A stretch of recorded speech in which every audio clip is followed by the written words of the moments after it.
بصوا بقى، مش اي حد يعمل سوشي يبقى سوشي. النهارده هعرفكم على مطعم لو اكلت منه مره هتحبه وما تسيبوش.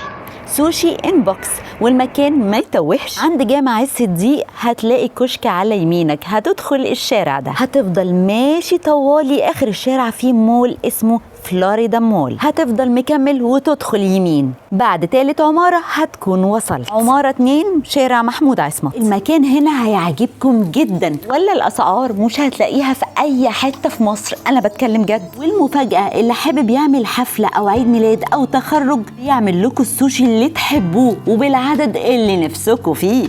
احنا سوشي ان بوكس عندنا حاجات كتير ممكن نقدمها في السوشي مختلفة عن أي مكان تاني. احنا اللي مألفينهم مش واخدينهم من أماكن تانية.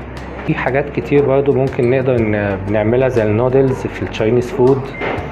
في مين داش ممكن نعمله بس مشتقات في الجابانيز فود، زي السالمون ترياكي، سالمون بالاويستر صوص، الشريمب جريلد بيتعمل بالاويستر صوص. في كذا حاجة تانية اللي بيبقاش عنده قابلة للسوشي بيقدر ان هو ياكل حاجة تانية، عشان يبقى برضه لو في فريندز مع بعض ممكن حد ما بياكلش بنوفر له حاجه تانية زي النودلز. هنا صوصات كتير برضه احنا مختلفين شويه، زي سيسامي صوص وزي سبايسي مايونيز. هو موجود في اماكن كتير بس احنا بنعمله بطريقه سبيشال شويه.